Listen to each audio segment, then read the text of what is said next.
Hello, my name is Sophia, and today we are going to be reacting to one-star reviews of some of my favorite books. I think we're gonna go for like different phases of my life, what I enjoyed, so like my elementary school favorite book, middle school favorite books, stuff like that. And by the way, people who rated these books 1 star, they're wrong. They're just wrong. Their opinions are incorrect. Period. Okay, let's start. I think I want to start with The Hunger Games. It is the book that I have reread the most. I think I read the first one 7 times, physical and audio, and I've read the series 3 times, all the way through. 1 star. Okay, 1% of people gave this 1 star. 99,108 people gave this 1 star. So let's read bits and pieces. I had this book recommended to me several times over the years. I don't know why. Not only is this book completely terrible, okay, but it is also not the sort of thing I would normally read. Fair. Okay, if you don't normally read it, then maybe it's just not for you. I did, however, approach this book with an open mind. I expected to like it, but not love it. What I didn't expect was to hate it so passionately. There are just so many things wrong with it. In all honesty, I do not understand the success this book has achieved. For me, it is complete rubbish. Okay, but he's also a guy who's probably not in his teenage years. For me, I really loved Katniss. I wanted to be Katniss, and I think that's why a lot of people liked the book, is they wanted to put themselves in her shoes. Okay, far too unrealistic. First of all, I think that's the point of the whole book, but okay, let's see, what does he have to say? I find it impossible to accept this world. I don't know if this man understands fantasy. It wasn't because it was a nasty place, but because it wasn't believable.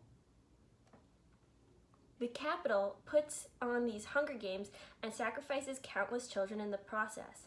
I mean, what? Children. Why would the Capitol do this?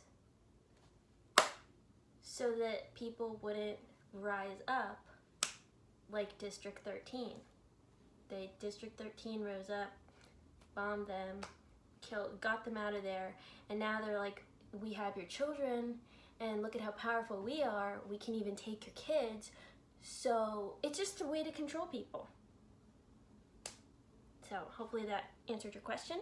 If I was in charge of the Capitol, I would have developed a much more effective system to oppress people. Okay, he didn't say the to oppress people part, but okay. I'd have fixed the games so the leaders of each district were sacrificed each year. But it's the whole thing is it's the power move that they can get to anyone, and parents have such an obviously they have an attachment to their children. It's so personal. If it's just the leader, it's like, okay, we can replace the leader, but any one of our children could be taken and killed just like that. It's something so powerful that it's kids. Okay. And then what kind of story would that be?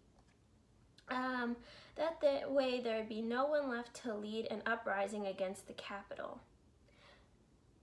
But you said you're gonna take the leader every year. So there are obviously going to be people who will replace said leader. So there will be a leader to lead an uprising, especially if it's a covert uprising. The residents of the Capitol are vain and greedy, but vain and greedy is a long way off from sadistic and brutal. Well, I think the residents in the Capitol don't appreciate what is happening in the games. They feel distanced from it. They've lived in such privilege that they don't understand what is happening. They're just so out of touch with what all of the other districts are going through. Then there are the games themselves. The whole thing is recorded by invisible cameras. There's a whole world of wrong with that. Like, Collins wrote herself into a box, and the only solution she could come up with was, I don't know, I'll make the cameras invisible. I don't understand why that's a problem. Everything about this book was basic and weak. No doubt I shall receive a string of comments from people defending the book, but this is just my opinion of it. Okay, fair. The book that I read most recently was Beard Science by Penny Reid. It was fantastic. It was such a good rom-com. It is one of the best rom-coms that I've ever read. Here, let me try to find it. Beard. Because there was actual character growth. The whole book was basically this girl, Jen, who was discovering how to be her own person under her parents' very strict rule. And then also the rom-com part of it. It was very funny. I genuinely laughed out loud reading details. It says only 105 people, which is roughly almost 0% of people who rated this book gave it a 1 star. So definitely in the minority of opinion. I truly find myself wondering if I just tried reading a completely different book from everyone else. I have loved all the rest of Penny Reid's books. You know, I actually have read 2 other of Penny Reid's books and I hated them. I disliked them so strongly. They just made no sense to me. Until I began reading this book, I thought I liked Cletus and couldn't wait for his book. But I find myself about a quarter of the way into the book and so angry that I am in tears and wanting to throw my Kindle through the wall. Okay? Cletus is a man who saw a woman being mentally abused and stopped looking because he couldn't stand to watch it. Okay, imagine you are going out. You're in a small town, everyone knows everyone. You go out and you see parents, and in your opinion, you think those parents are being a little bit too strict. Do you go up to said parents and say, hey, I think you're being a little strict, when you don't know them that personally? Like, you can't tell someone else how to parent their child, especially if you barely know this person. And so did everyone else in this family that I previously loved, and this town that I tolerated it, though it's definitely not a town I'd ever want to live in. I agree that I wouldn't want to live in the town because everybody seems a bit too judgmental, but again, like, you can't, if she's not being physically abused, you just think that she's being emotionally abused and you barely know this person. I don't really know if it's your place to step in. And the daughter probably would have protested if he stepped in. I may change my mind after I've calmed down a bit and skimmed through this book, then go ahead and read the rest of the series, but at this moment I can honestly say that there aren't but a few heroes I've read in all my years and thousands of romance novels read that I've actively despised, and right now Cletus is one of them. I think that throughout the book you warm up to him, or I warmed up to him a lot more. In the beginning he was a bit abrasive, but that's the point of his character. He is abrasive. He's an oddball, Jen is an oddball, and it's an oddball romance. Let's do my favorite book, okay? Skyward by Brandon Sanderson. I can understand why some people would rate it 1 star because he is normally a high fantasy reader, and this is a YA sci-fi, very different from all the other things that he's done. Also, it's a female protagonist. I think it caters more to women, whereas his other books are more unisex type of a thing. Rating details. Okay, almost 0% or 423 people rated it 1 star. Unpopular opinion time. Just because this is a favorite author does not necessarily mean that the book is great or good or even average, so DNF at 11%. I couldn't connect with the main character, and the young adult genre is an extremely long stretch for me anyway. The plot felt very formulaic and was missing the usual Sanderson flair. I doubt I will continue with the series. You know what? Again, fair. Like, it's just not your thing. This is Steve, and Steve seems like he's probably like a middle-aged guy. Steve, I respect your opinion. It's probably not for you. YA probably isn't for you. That's okay. I love Star Wars. I always have and always will. I loved and enjoyed the Lunar Chronicles, but I am not a sci-fi reader. I got this book from a fairy loot, and it was the first time I read a book by Brandon Sanderson. I took the book for what it was, a story. I ignored that it was sci-fi and got on with it. I soon discovered that although this book was in space and doesn't have the sci-fi feel to it, which I was surprised about, I guess you're saying. However, I was glad that it wasn't filled with space jargon. I felt that the story wasn't all that. I heard good things about Brandon Sanderson books, but other than the writing, which was great, I couldn't get into the book and the story. Not as spacey as I thought it would be. They can't go to space because of the aliens that are attacking them and keeping them down. I don't like these types of books. If a book is labeled sci-fi, then it should be. Did we read the same book where they're in spaceships for almost the whole time? Sci-fi is science fiction. Space is a setting that science fiction can take place in. There is mention of space in the science fiction, but science fiction doesn't have to have space in it. It's just like cool techie things, which this book definitely had in the spaceships that they were riding in for almost the whole time.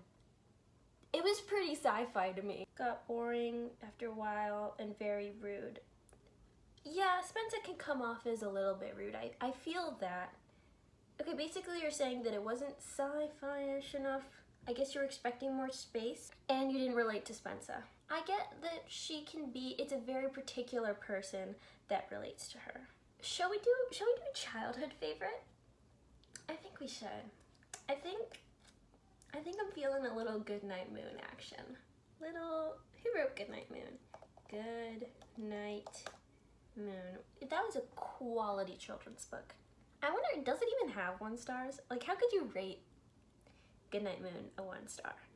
That just seems impossible to me, but let's see. Rating details, 2% of people, so 7,535 people have rated this 1 star. What possessed you to rate this 1 star for the sweetest children's book of all time? Okay, let's see. Jessica, why do people like this book? Because it's a cute story that's nice to fall asleep to. Finding the little mouse on each page is fun. But other than that, it's just a dumb book. Jessica, it's a children's book. It's supposed to be simple. There's a lame attempt to rhyme sometimes. There's no rhyme. I don't get it. Okay, Jessica, okay. Whatever floats your boat. You know, some people, I really just don't understand. I just don't understand some people. Should we go for my middle school obsession? I think we should. The Lightning Thief by Rick Riordan. The Lightning Thief. 1% of people, so 29,093 people gave it 1 star. Okay, they have a caution. Brutal honesty ahead. Read at the expense of having to respect someone else's views. What a feeble attempt at recreating the Harry Potter magic. Sir. There is something called Greek mythology that this originated from. Yeah. Harry Potter, in fact, did not invent magic. So, J.K. Rowling, you know, she's kind of problematic and she borrows from a lot of different sources.